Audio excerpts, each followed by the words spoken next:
How's it going, everyone? Thanks for tuning in to yet another one of my episodes. In today's episode, I am back in my uncle's pond. This is probably, I want to say, like third, fourth time I fished it that year.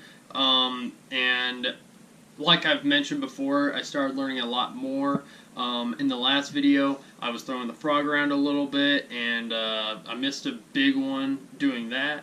And this time around, I threw the frog a little bit in this video. You'll see how that turns out when we get to that point.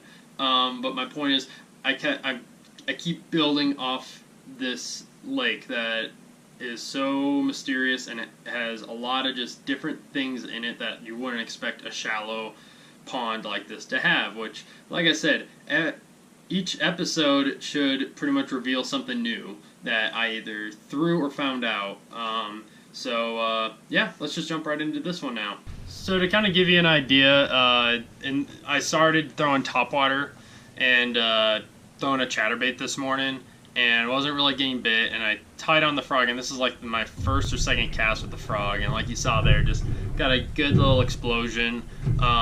This was a typical year for that lake, like in the sense of vegetation. You'll kind of notice, especially in this one, that the mats are thicker, so obviously frogs worked pretty well around them. I didn't record that specific day where I caught a lot throwing a frog around that, mainly because this was still around the time where I wasn't recording every day. I started recording more during this time, but now I've gotten a lot better about it. There's not a lot of times I'm not out fishing now and not recording, except for the ice fishing stuff that I've been doing. But for those of you in Colorado, you know my struggle, especially for the in-town stuff. There's not a lot to fish right now, unless you go up to the mountains. But anyways, back to the video. Like you saw there, I caught one doing that, and that was pretty much the only frog bite that I had that whole day. But the difference is he at least didn't swipe at it. He just hit it, hit it how he needed to hit it. Here I switched up to I put down the chatterbait and I switched to a Senko, pitched it by this dock, and I was just letting it sit. Sometimes, especially like when I fish the California Delta for a fishing tournament, you sometimes just want to let that Senko sit. Like you pitch it in a tule or something, and especially in the Delta, you pitch it in there, let it sit for probably like 20 seconds or so, and then you can either reel it in or just keep moving it and let it kind of dead stick. That's what I do at my uncle's. Is I make a cast, I let it sit for a little bit, move it a little bit, and then let it sit for a bit, and they always pick it up when it's on the pause. When the Senko's not doing anything, literally anything, which that's awesome. In the sense of it does the work for you. That's how I caught a lot of big fish, including this one here, which is probably pushing. I want to say it was probably pushing about 4 pounds. So I kind of just stopped trying different lures at this point, and I mainly just focused on throwing the Senko, mainly because I wasn't getting bit except for that one frog bite, and then here I was pitching around a dock and end up hooking one here. And the thing is, they just swim out deep with it. Like you'll see that I always kind of reel up and I'm like, wait, what's going on? Because they always swim towards me. So just like this little guy here, like he was pretty much right by the boat by the time I set the hook. Yeah, you can see the dock that I was fishing there. Or no, I was fishing that tree. The tree right behind me. I pitched it under there and just fished it out a little bit and caught that little guy. That's honestly the average out there. Like that's kind of, in my opinion, kind of small for that lake, which is awesome to say that. But I mean, like you've seen here, today was kind of a struggle.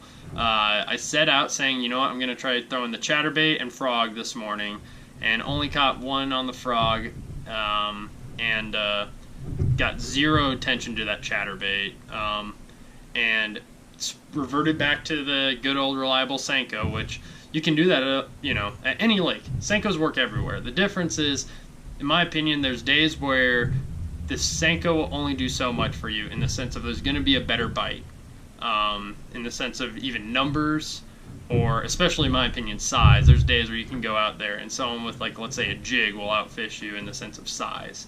Or shit, even like a drop shot that can outfish the Senko too, even in size. I have buddies that they caught their PBs on drop shots. So my point with saying that is the Senko isn't just the do everything bait. It works a lot, but I just revert to it, especially out there, because I'm almost guaranteed at least a bite or something out there. Might not be size, but it's usually something, and whenever I'm struggling, I tie that thing on and just pitch it around, and usually I at least get something. During this kind of tackle kind of deal, I'm going to talk to you about my rod, my frog setup. I'm actually planning on upgrading it for this next year. I might be retiring this reel. Who knows? I'm gonna see if I can get it repaired. The drag is really bad on it now, and that's more my fault than the Curado's fault. This guy is actually a really good reel, so I can't complain about it. But I need to try to fix it. But anyways, back to what I was gonna talk to you guys about. So when I first started frog fishing, I was throwing this 6'9" medium heavy G Loomis. Mainly, I liked it for topwater, so I just threw everything on it, including frogs. And that was during the time where I didn't really have a lot of money to just start getting all the rods I ever need. So when I had the opportunity to get this guy, I took it. And it was mainly for a tournament, which I didn't even use this in that tournament at all. It was for, I want to say, my California Delta tournament I had my freshman year of college. And yeah, I didn't even end up using this once. We ended up catching a lot of our fish on Senkos and flipping Texas rig stuff, and not even punching mats or throwing frogs or anything. But this guy's a good rod for what it can do. I just want to get something a little better, in the sense of a better backbone. This guy's not theoretically supposed to be a frog rod. This is their heavy cover rod, and it's a good little rod. And honestly, I've caught some good fish on it, and it's been a good frog rod to me. But I don't really want micro guides anymore for my frog fishing, and there's just certain things I just don't want anymore in this guy. Like, I'm probably going to keep this guy and maybe honestly just have this just be my heavy duty flipping stick, which honestly that's probably what I'll do with this guy.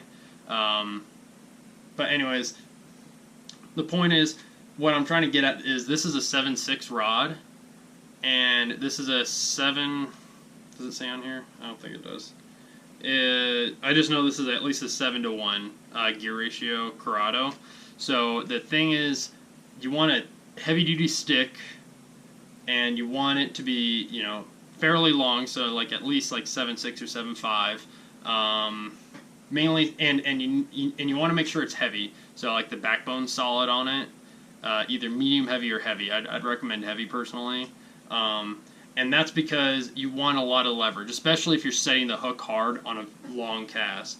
Take it from me, I've missed so many fish using that G Loomis, and launching the frog on a mat, trying to get a real good hook set, and just losing a fish literally because of the rod, and not because, I didn't wait, or I didn't set the hook hard enough.